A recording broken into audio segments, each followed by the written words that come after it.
Đấy,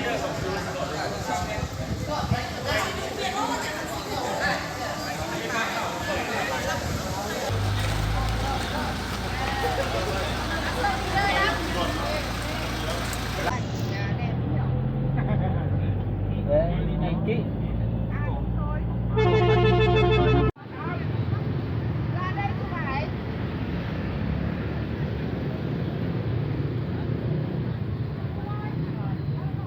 Vâng, ngày hôm nay mọi người đang tham quan một khu di tích lịch sử, văn hóa tiêu biểu bậc nhất của thủ đô Hà Nội và của cả nước. Quần thể di tích Văn Miếu Quốc Tử Giám nó được tạo nên bởi hai công trình kiến trúc, đó là Văn Miếu và Quốc Tử Giám. Vào năm 1070 thì vua Lý Thánh Tông đã cho xây dựng Văn Miếu để làm nơi thờ Khổng Tử và các bậc tiên thánh, tiên hiền. Đặc biệt, chức năng thứ hai của Văn Miếu, đây còn là nơi để các hoàng tử đến đây để học tập. Ông là con trai trưởng của vua Lý Thánh Tông. Khi bắt đầu đến học tập tại Văn Miếu, khi đó Thái tử Lý Cản Đức mới chỉ lên 5 tuổi. Và vào năm 1072, Thái tử Lý Cản Đức lên ngôi vua và lấy tên là vua Lý Nhân Tông. Và chính vua Lý Nhân Tông là người đã cho xây dựng trường Quốc Tử Giám nằm ở phía sau của Văn Miếu vào năm 1076 để làm nơi học tập cho con em hoàng tộc, con em các vị quan lại ở trong triều. Và về sau, trường Quốc Tử Giám còn được mở rộng cho tất cả đối tượng con em, con nhà bình dân, nhưng phải có sức học rất xuất sắc mới được chấp nhận vào đây để học tập. Trải qua hơn 700 năm hoạt động và phát triển, thì trường Quốc Tử Giám đã đào tạo ra hàng nghìn nhân tài cho đất nước Việt Nam. Và mỗi một lớp khu vực thì đều có cửa thông sang khu vực khác. Mọi người đang có mặt tại khu vực thứ nhất, và mọi người để ý ở đây có 3 con đường dẫn vào khu di tích ạ. Con đường lớn nơi mọi người đang đứng hiện nay, xưa kia con đường này chỉ dành, con đường này có tên là con đường Hoàng Đạo. Ở trên nóc của cổng Đại Trung là hình ảnh hai con cá chép trầu và một chiếc bình ở chính giữa là bình móc. Có quan điểm giải thích ý nghĩa của chiếc bình móc này như sau: đây là chiếc bình được dùng để hứng một loại hạt được gọi là hạt móc, một loại hạt xương tinh túy. Đây là một chòm sao, bên trong chòm sao quê còn gồm có 16 ngôi sao, và 16 ngôi sao này nó sắp xếp khúc khuỷu giống như văn trong tiếng Hán ở trên bầu trời. Nếu mọi người chưa biết, có thể là mình ở khoa gì ạ? Mình là bên này là tất cả các khoa. Vâng ạ, tôi tất cả mọi người đang có mặt tại khu vực thứ 3. Đây là một trong những khu vực quan trọng nhất của khu di tích Văn Miếu Quốc Tử Giám. Khu vực thứ 3 này có tên là khu vườn bia Liệt Sĩ. Trước khi tìm hiểu những tấm bia ở trước mặt mọi người hiện nay thì sau đây xin mời mọi người hướng ánh mắt ra đằng sau. Ở đằng sau chúng ta có một chiếc giếng rất đặc biệt có hình vuông. Bình thường thì chúng ta thấy rằng hình ảnh quen thuộc của chiếc giếng nó sẽ mang hình gì ạ? Tròn. Ở đây lại là hình vuông. Chiếc giếng hình vuông. Bởi vì xưa kia ông cha ta quan niệm rằng trời hình tròn, đất hình vuông. Như vậy giếng đất hình vuông tượng trưng cho mặt đất. Là phần chính của một tấm bia tiến sĩ. Phần thân bia có hình chữ nhật. Trên cùng phần thân bia có một dòng chữ lớn chạy ngang. Dòng chữ này đề niên đại tổ chức của khoa thi này, tức là năm khoa thi được tổ chức. Phần chính của phần thân bia bao gồm một bài ký, bài văn nhé.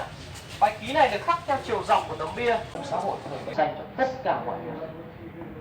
Ông luôn nói với học trò của mình rằng trong 3 người cùng đồng hành với chúng ta, trong đó sẽ có một người là thầy của ta. Nhìn thấy mặt tốt của người đó để học tập và nhìn thấy mặt dở của người còn lại để tu sửa bản thân mình. Ông luôn khuyên học trò, ông luôn yêu cầu học trò của mình phải tự mình tư duy. Ông nói học mà không tư duy thì sẽ mất phương hướng, tư duy mà không học thì sẽ trở nên mờ tối. Vì vậy khi giảng bài ông chỉ gợi ý mà thôi.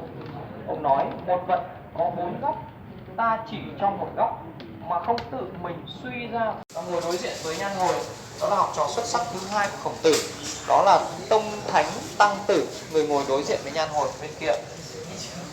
Tông Thánh Tăng Tử là thầy giáo của người thứ 3 bên đây, đó là Thuận Thánh Tử Tư. Thuận Thánh Tử Tư chính là cháu nội đích tôn của Khổng Tử. Và một điều rất thú vị, Thuận Thánh Tử Tư chính là thầy giáo của người cuối cùng ngồi đối diện với ông, đó là Á Thánh Mạnh. Hiện tại thì chúng ta đang có mặt ở tại khu vực này, khu vực thứ 5, có tên là khu Thái học. Khu vực này chính là nơi mà xưa kia trường Quốc Tử Giám đã được xây dựng tại khu vực thứ 5 này. Nhưng mà hiện nay thì trường Quốc Tử Giám không còn nữa. Tại sao ạ? Như đã giới thiệu với mọi người Thì trường Quốc Tử Giám được xây dựng vào năm 1076 đúng không ạ? Và cho đến mãi đến năm 1802, khi đó là thời kỳ của nhà Nguyễn. Nhà Nguyễn đã cho rời kinh đô từ Thăng Long, tức là ngoài Hà Nội ngày nay đấy, vào trong Huế. Và khi đó thì nhà Nguyễn đã cho xây dựng một văn miếu và Quốc Tử Giám khác tại Huế. Và khi đó thì ngoài này, trường Quốc Tử Giám ngoài Thăng Long lúc đó nó không còn là một trường học quốc gia như trước kia nữa, mà nó trở thành một trường học bình thường của phủ Hoài Đức. Trước kia thì khu vực ngoài Bắc này, khu vực phía Bắc này được gọi là phủ Hoài Đức. Mọi người đang ở tòa nhà sau cùng này được gọi là nhà học đường. Nhà học đường gồm có 2 tầng. Tầng 1 ở gian chính giữa là nơi thờ thầy giáo Chu Văn An. Ở hai bên gian đầu hồi, ở phía bên đây là nơi trưng bày lịch sử khoa cử theo nho học, và còn lại phía bên kia là nơi trưng bày về lịch sử hình thành và phát triển của khu di tích Văn Miếu Quốc Tử Giám. Ở phía trên tầng 2 là nơi thờ ba vị vua có công lớn đối với việc thành lập và phát triển Văn Miếu Quốc Tử Giám. Vị vua thứ nhất là vua Lý Thánh Tông, người cho xây dựng Văn Miếu. Con trai của ông, vua Lý Nhân Tông, người cho xây dựng trường Quốc Tử Giám. Và vị vua thứ ba là vua Lê Thánh Tông, người đã xuống chiếu cho dựng 10 tấm bia đầu tiên để có những tấm bia tiếp sau đó được xây dựng. Ba vị vua có công rất lớn vậy. Vẫn giữ lễ học trò. Khi về thăm ông, họ vẫn quỳ ở dưới giường để nói chuyện với thầy. Và chỉ cần được nói chuyện với thầy vài câu rồi sau đó đi ra thì họ đã lấy làm mừng lắm. Những người nào là học trò của Chu Văn An khi ra làm quan mà nhũng nhiễu, hà hiếp dân lành, tham ô, tham nhũng, không giúp dân giúp đời, thì dù là học trò khi về thăm thầy, ông cũng đuổi ra, không thèm tiếp nữa. Dưới thời vua Trần Minh Tông, nhà vua đã mời thầy Chu Văn An ra kinh đô Thăng Long để dạy học cho con trai của mình và bổ nhiệm thầy Chu Văn An chức tư nghiệp của trường Quốc Tử Giám. Tôi xin được nhắc lại, chức tư nghiệp nó tương đương với chức hiệu trưởng hiện nay. Toàn bộ vào năm 1946, và vì vậy ngay bây giờ sẽ mời mọi người sẽ tham quan cái sa bàn này. Sa bàn này mô phỏng lại khu di tích Văn Miếu Quốc Tử Giám xưa để chúng ta có thể thấy được diện mạo của ngôi trường xưa trông như thế nào. Thay vì 5 khu vực như ngày hôm nay mọi người tham quan thì tại thời điểm này là khoảng thế kỷ 17 thì chỉ có 4 khu vực mà thôi. Khu vực này là Văn Miếu, nơi mọi người vừa mới tham quan, nơi thờ Khổng Tử và những học trò xuất sắc nhất của ông. Và ngay phía sau Văn Miếu là Quốc Tử Giám.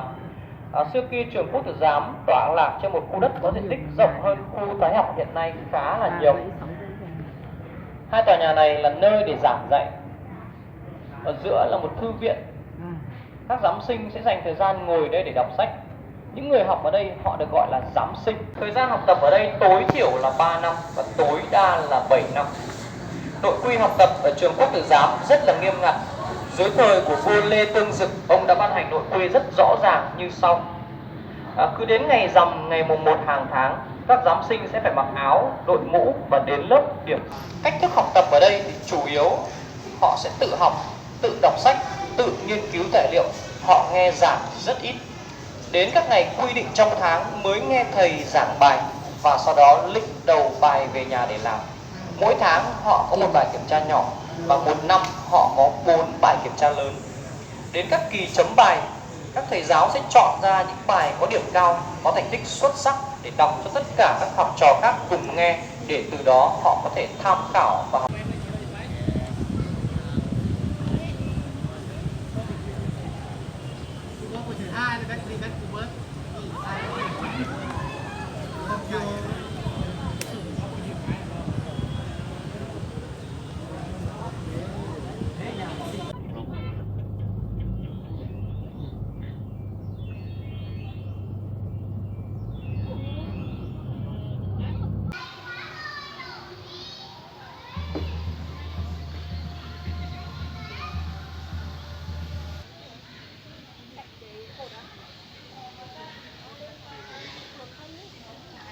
Này có những cái hàng rào, cái nét kiến trúc của trong ngôi nhà của họ. Rất cảm ơn các bạn đã lắng nghe.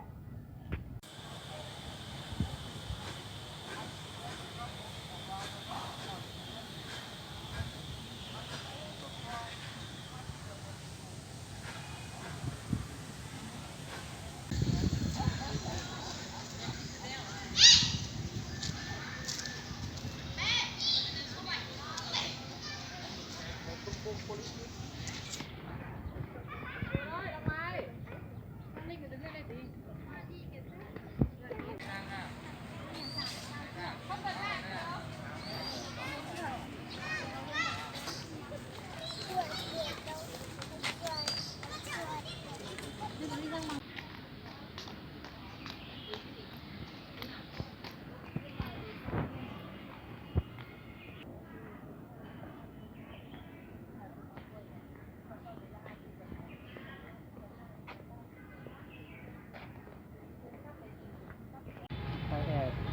tôi lột vào tôi lột con chán đấy Đấy, đấy ạ.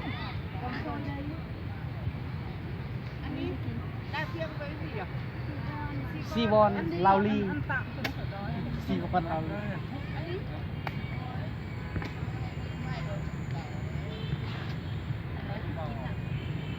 Trong này có cái gì không nhỉ? Chị mở cái này ra xem nào.